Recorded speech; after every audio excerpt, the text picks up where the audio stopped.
안녕하세요. 국학진흥원의 최주희입니다. 오늘 제가 말씀드릴 주제는 선비와 재테크입니다. 선비는 과연 재테크를 했을까요? 조선시대 선비들은 재산 관리를 어떻게 했을까요? 재테크라는 용어는 재화를 나타내는 한자어 재와 영어의 테크놀로지를 의미하는 테크를 합한 용어입니다. 재산을 늘리는 수법, 기술을 나타내는 말이죠. 그럼 조선시대 선비들에게 재테크 관념이 있었을까요? 우리가 흔히 맹자를 인용해서 이렇게 얘기합니다. 항산이 있어야 항심이 있다, 이런 말들을 하죠. 그런데 그 맹자의 양해왕 장구를 잘 살펴보면요. 항산이 없이도 항심을 지닐 수 있는 자는 오직 사, 그러니까 선비뿐이라고 얘기를 하고 있습니다. 선비는 조선시대 그 사회적 지위를 고려하면 양반의 계층에 속합니다.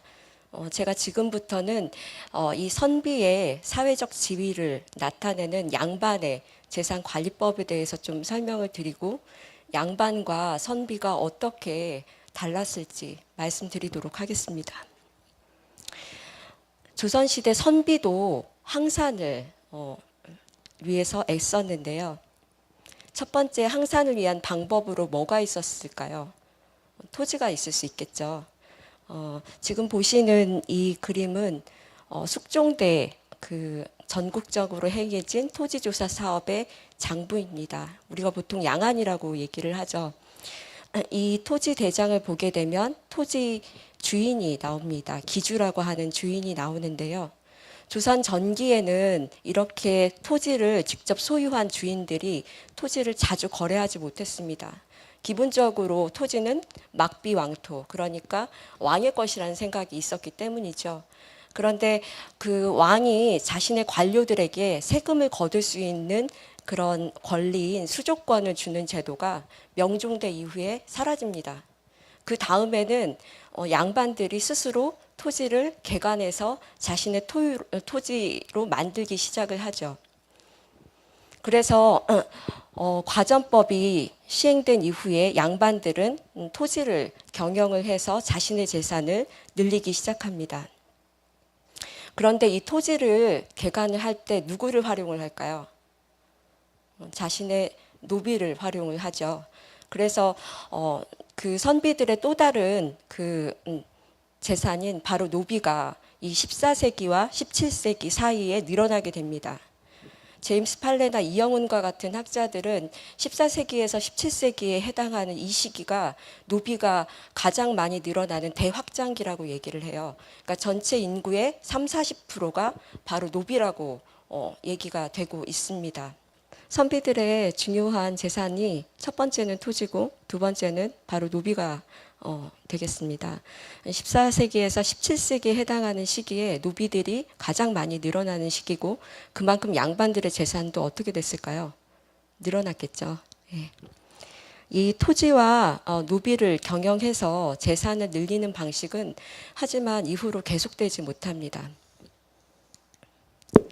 이 토지와 노비를 통해서 재산을 늘리기 위해서는 양반들 간에 무엇이 필요하냐면 바로 연대가 필요합니다. 이를테면 나의 노비가 다른 지방에서 나의 토지를 경영하고 경작을 하고 있는데 그 노비가 도망을 가게 되면 제가 직접 잡으러 가야겠죠. 그런데 매번 직접 잡으러 갈 수 있을까요? 잡으러 가지 못할 때는 어떻게 해야 할까요? 그 고을에 있는 수령에게 부탁을 하게 됩니다. 그래서 자신의 노비가 도망간 지역에서 노비를 대신 잡아오게 되는 거죠. 이거를 우리가 노비 추세라 합니다.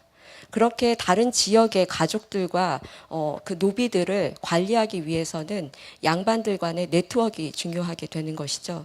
그랬을 때 그 네트워크를 통해서 하는 부탁이 바로 칙념이 되겠습니다. 부탁을 한다는 거죠. 이 칙념을 통해서 양반들이 서로 간에 물품을 교환을 하고 정치적인 연대를 도모하게 됩니다. 우리가 잘 아는 선조 연간의 미함 유이춘의 경우에는 10년간의 일기에서 2796회에 달하는 선물수증 기록을 남깁니다. 이걸 나누어 보게 되면 한 달에 약 42회의 선물을 교환하게 되는 것이죠. 하루에 한 번 선물 교환을 요즘에도 하고 있을까요? 우리가 시장에서 보통 사는 게 일반화되어 있는 요즘과 달리 조선시대에는 시장이 발달하지 않았기 때문에 이렇게 양반들이 경제적으로 필요한 물품들을 서로 간에 교환하는 것이 일상화되어 있었습니다. 그리고 일일이 기록을 남겨서 서로 간에 그 물물 교환을 했었던 것을 기록에 남기고 기억을 해두는 것이죠. 그래서 재테크의 핵심은 바로 네트워크라 할 수 있고 이 네트워크를 통해서 재산을 관리했다라고 볼 수 있겠습니다. 유이춘의 미암일기를 잠깐 보면요. 은진 현감이 감사 송 누구의 칙념으로 인해서 쌀과 콩 각 1석을 보내주었다라는 기록이 있고요. 내가 도사에게 칙념을 하고 그러니까 부탁을 하고 밥을 먹고 헤어졌다. 또 여산 군수 이경종에게 청해서 서익의 어머니 댁에 소금 1석을 보내라고 했다라고 해서 본인이 직접 선물을 주기도 하고 다른 아는 지인을 통해서 선물을 교환하고 있는 내용을 볼 수 있습니다. 조선 전기에 이렇게 토지와 노비 그리고 선물을 통해서 양반들이 재산을 관리했다고 한다면 조선 후기에는 이런 재테크 방식이 변화하게 됩니다. 옆에 보시는 지도는 1492년 이해남매의 화해문기입니다. 지금 그 지도에 빨간색으로 표시되어 있는 것은 자신의 노비를 찍은 것입니다. 이 이해 남매의 화해 문기, 그러니까 분재기에 나타나 있는 노비 구수가 몇 구나 될까요? 여기 표현이 되어 있는 것처럼 758명입니다. 그러니까 전국 각도에 자신의 노비 758명을 거느리고 있었다는 것이죠. 이 노비들은 이해 남매 집에 신공을 바치고 또한 그 지역에 있는 이해 집에 토지를 경작한 소출을 가져다 주는 역할을 하였습니다. 이렇게 재산을 관리를 했다는 것이죠. 그러나 여기 계신 선생님들께서도 잘 아시다시피 조선 전기에는 함정이 있죠. 이런 재산을 계속 유지하기에는 재산을 나누어 주는 방식이 또한 어떨까요? 공평하였기 때문에 이 재산들이 각 자녀들 이해 남매의 9명에 해당하는 남매에게 공평하게 분재가 됩니다. 그렇기 때문에 조선 후기로 가면 이러한 양반들의 재산이라고 하는 것이 계속 줄어들 수밖에 없는 구조에 놓이게 되죠.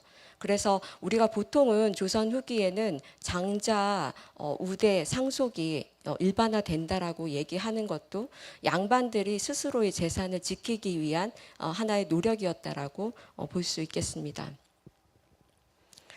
그런데 이 노비들이 조선 후기에 가게 되면 758명이나 되는 그런 노비들이 계속 유지가 되지 않고 이 그래프를 보시는 것처럼 양반들이 노비를 더 이상 거느리지 않는 그러한 경향을 보이게 됩니다. 1700년부터 1880년에 해당하는 노비 가격 추이를 연구한 논문이 있는데요. 이 논문을 보게 되면 계속 노비 가격이 하락하는 추세를 보이게 되죠. 이 얘기는 양반들이 더 이상 노비를 자산 가치가 높은 그런 재산으로 생각하지 않았다는 것을 보여주는 것입니다. 노비를 데리고 있으면 그만큼 어떨까요? 먹여 살리는 게 더 부담이 되죠. 그러니까 노비가 도망을 가서 자신의 분재기에다가 도망 노비라고 써놓고도 찾지 않습니다. 아버지가 물려주신 재산이니까 기록은 해두죠. 하지만 그 노비를 데려오지는 않습니다. 그만큼 양반들의 경제력이 조선 전기에 비해서 후기가 되면 약화된다는 것을 보여주는 것이죠. 조선 후기의 양반층의 그러면 토지 소유 규모는 어땠을까요? 여기 보시게 되면 1590년부터 1900년에 해당하는 시대에 그 논의 매매 가격 그 논매도 규모를 보여주는 그래프입니다. 양반층의 논매매 규모는 계속 그 상승과 하락 곡선이 있기는 하지만 늘어나고 있는 추세인데 비해서 노비층의 논매매 규모는 줄어들고 있는 모습을 보이죠. 그래서 양반들은 상인이나 노비들이 가지고 있는 그 논을 매매해서 그 토지 규모를 늘리는 데 반해서 노비들은 혹은 상민들은 자신들이 가지고 있는 그 토지를 팔아야 되는 그러한 경제적인 약세에 놓이게 됩니다. 그래서 1590년부터 1900년에 해당하는 동안에 양반의 토지 매입은 47% 증가를 하게 되고 상민과 노비의 토지 매입은 32에서 38% 감소하게 되죠. 이 밖에 또 하나의 그 재산을 관리하는 방식이 공인권을 매매하는 것입니다. 이 공인권이 뭘까요? 대동법이 시행되고 난 다음에 중앙에 공물을 조달하는 권리죠. 정부로부터 대동미를 받은 상인들이 왕실과 관서에 필요한 물품을 조달하는 권한을 갖는 것입니다. 그러니까 이를테면 조기를 1000마리 왕실에다 납품하는 권리를 가진 상인은 그만큼에 해당하는 대동미를 정부로부터 받게 되는 것이죠. 그 차익을 누리는 것이 바로 이 공인권의 권리입니다. 그 권리가 매매되는 동산이 그 거래되는 상황이 조선 후기에 발생을 한다는 거죠. 이렇게 서울에 있는 양반들 중심으로는 공인권을 매매하는 경향이 나타나게 됩니다. 그리고 또 한 가지 이제 해남 윤씨가의 사례를 보게 되면 그 해안가에 그 도서를 경영을 해서 해산물 자원을 공수하는 그러한 재산 관리를 하고요. 또 하나는 그 도서 연안에 있는 간척지를 개간을 해서 농지로 만들어서 그 경작을 하는 그런 방식으로 재산을 늘려나가는 모습을 보이고 있습니다. 그래서 해남 윤씨가는 진도나 맹골도 그리고 보길도 노화도 등지에서 이렇게 간척 사업과 그 도서 경영을 하는 모습이 보이고 있습니다. 이것만 보게 되면은 조선시대 양반들은 지금과 같이 물론 지금처럼 여러 가지 이제 투자처가 있지는 않지만 토지나 노비 그리고 공인권이나 아니면 도서 경영을 통해서 이렇게 재산을 계속 늘려갔던 것이 아닐까 생각할 수 있죠. 그러면 그 양반들과 선비의 차이는 과연 뭘까요? 양반과 선비의 차이라고 하는 것은 사실은 둘은 같은 존재죠. 하지만 우리가 선비를 좀 더 정신적으로 높이 평가하는 데에는 이 선비들이 축제를 하는 데에 그렇게 평가하는 것이 아니라 선비들이 자신이 가지고 있는 재산을 어떻게 쓰는가를 통해서 양반이냐 선비냐라고 평가를 할 수 있을 것 같습니다. 조선시대 선비들이 돈 쓰는 법은요, 절용과 공생의 원칙을 지켰다는 것에서 찾을 수 있는데요. 양반들도 모두 재산을 불리고 또 쓰죠. 하지만 선비들은 그 재산을, 자신의 재산을 쓸 때 가급적이면 아껴 쓰고 그리고 자신을 위해서 쓰는 것이 아니라 가족과 공동체를 위해서 썼다는 데에 가치를 찾을 수 있을 것 같습니다. 첫 번째 그 선비들이 돈 쓰는 법의 재가를 들 수 있는데요. 이 학봉 김성일 선생이 자신의 장남에게 여종 두구를 주려고 하니까 그 첫째 아들인 집이 제가 저에게 주시기보다는 저보다 못 사는 동생에게 주십시오 이런 말을 합니다. 그러니까 학봉 김성일 선생이 감동을 해서 그 집에게 남긴 시입니다. 문호의 흥망은 자손이 현명한지 여부에 달려있네. 내가 한 착한 말 한마디 들으니 감격하여 눈물이 저절로 흐르도다 라고 얘기를 합니다. 분재를 할 때 우리가 보통은 조선 후기가 되면 적장자 우대산속을 한다고 알고 있는데요. 그 분재를 하는 과정에서도 자식들 간에 형편을 고려해서 그 재산을 서로 나누어 갖는 그런 모습을 보고 김성일이 감동하는 그러한 시입니다. 이렇게 재산을 나누어 줄 때에도 재산을 지키는 것에 우선해서 가족들의 그 살림과 평안을 기원했다는 것을 알 수 있습니다. 두 번째는 상호 부조입니다. 이 문서는 1711년 영천군 선언리 일대의 연일정씨 일족들이 계를 만들면서 만든 양문인데요. 서로 재산을 일정 정도 할애해서 관혼상제에 해당하는 그 의례에 드는 비용을 서로 도와가면서 쓸 수 있도록 계를 결성한 양문입니다. 이렇게 선비들은 자신들의 그 이익만을 위해서 재산을 쓰는 것이 아니라 가족과 공동체를 위해서 재산을 썼다는 것을 알 수 있습니다. 마지막으로 이 경세제민이라고 하는 것을 들 수 있는데요. 최근 세계일보에 실린 소개된 매매 명문입니다. 근데 이거는 그냥 매매 명문이 아니고요. 우리가 잘 아는 임청각의 석주 이상용 선생의 매매 명문입니다. 1913년에 여기 보시게 되면 중화인민국의 회인현에서 자신의 임청각의 가옥 4채를 매도하는 매매 명문이에요. 임청각은 잘 아시다시피 굉장히 그 유명한 그 석주 이상용 선생의 그 댁인데 이 가옥의 일부를 독립운동 자금으로 쓰기 위해서 매도하는 모습을 볼 수 있습니다. 선비들이 돈을 쓰는 방식은 이렇게 자신이 아닌 나라를 위해서 경세재민을 위해서 자신의 재산을 썼다는 것을 알 수 있습니다. 마지막으로 경제어원에 대해서 조금 소개를 드릴게요. 아까 경세재민 말씀을 드렸는데 그 이코노미라고 하는 영어가 그 동아시아에 와서 번역이 될 때 경제라고 하는 말로 번역이 됐죠. 그런데 이 경제라는 말은 원래는 경세재민의 준말입니다. 경세재민의 뜻을 살펴보면 세상을 다스리고 백성을 구제하기 위한 올바른 정치, 도덕적 교화, 민생 안정을 포괄하는 개념이죠. 이렇게 이제 경세재민이라고 하는 용어가 번역이 된 것과 함께 이코노미라고 하는 말의 어원을 그 찾아보면요, 그리스어로 이코노미아라고 하는 말에 해당이 됩니다.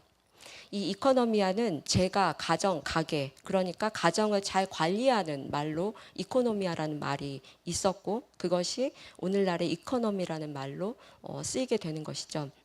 둘 다 어떤가요? 모두 다 가정을 잘 다스리는 데에서 경제라는 용어가 나타난 걸 알 수 있죠.